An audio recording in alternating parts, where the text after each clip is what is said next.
UP के बरेली में पिछले जुम्मे को हुई हिंसा के मामले में अब तक की सबसे बड़ी और चौंकाने वाली खबर सामने आई। जांच में पता चला है कि बरेली में उपद्रव फैलाने के लिए न सिर्फ स्थानीय लोगों का इस्तेमाल हुआ, बल्कि बिहार और बंगाल से भी लोगों को बुलाया गया। इस पूरी साजिश के पीछे मौलाना तौकीर रजा के करीबी नदीम का हाथ बताया जा रहा है। अब पुलिस ने भी इस मामले में सख्त रुख अपना लिया है और अब तक 56 लोगों को गिरफ्तार किया जा चुका है।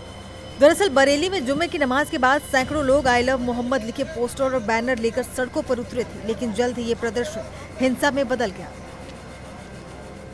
अधिकारियों के मुताबिक मौलाना तौकीर रजा के करीबी नदीम ने ही इस पूरी हिंसा की योजना बनाई थी। उसने व्हाट्सएप के जरिए पहले 55 चुनिंदा लोगों से संपर्क साधा और फिर इन लोगों ने मिलकर लगभग 1600 लोगों की भीड़ जुटाई।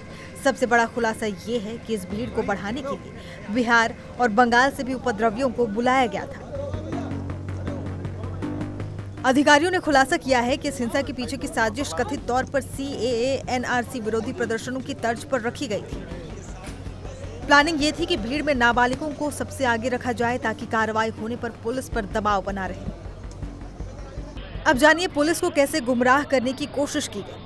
बरेली के खलील स्कूल चौराहे और श्यामगंज इलाके में अशांति फैलाने के लिए नदीम और उसके साथी पूरी तरह सक्रिय थे। पुलिस ने यह भी दावा किया है कि नदीम ने अधिकारियों को गुमराह करने की कोशिश की थी। जुम्मे से एक रात पहले नदीम अपने साथियों नफीस और लियाकत के साथ पुलिस के पास गया और उन्हें आश्वासन दिया कि अगले दिन कोई प्रदर्शन नहीं होगा। हैरानी की बात यह है कि उसने जो पत्र पुलिस को सौंपा था, बाद में वो जाली पाया गया। मामले पर मुख्यमंत्री योगी आदित्यनाथ ने कानून व्यवस्था बिगाड़ने वालों को सख्त चेतावनी दी है। पुलिस ने उपद्रव, पथराव और धार्मिक भावनाएं आहत करने सहित कई गंभीर धाराओं के तहत 10 FIR दर्ज की है, जिसमें 180 नामजद और 2500 अज्ञात दंगाइयों को आरोपी बनाया गया है।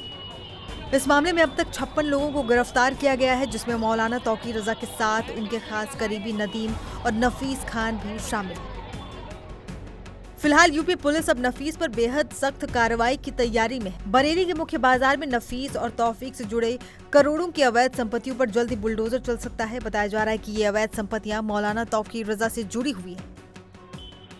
अब इसी बीच बरेली और आसपास के जिलों में सुरक्षा व्यवस्था कड़ी कर दी गई है। संवेदनशील इलाकों में भारी पुलिस और अर्धसैनिक बल तैनात है। एहतियात के तौर पर मोबाइल इंटरनेट सेवाएं भी सोमवार तक बाधित रखी गई हैं। डॉक्टर नफीस का एक ऑफिस भी है, उसको भी सील कर दिया गया। तो ये सारी जो दुकानें हैं ये डॉक्टर नफीस के कहने से किराए पर दी जाती थीं और फिर उनका जो किराया है वो वसूल करते थे। आज ये सारी दुकानें सील हैं। अब आइए थोड़ा पीछे हम आपको दिखाते हैं कि कैसे ये पूरा जो बरेली में अवैध जो दुकानें हैं वो बनी, और ये अभी कोई 1-2 सालों में नहीं बनी हैं, बल्कि सालों पहले ये दुकानें बनी हैं। अब ये आप देखिए, ये जो दुकान है वो यहाँ पर होनी चाहिए।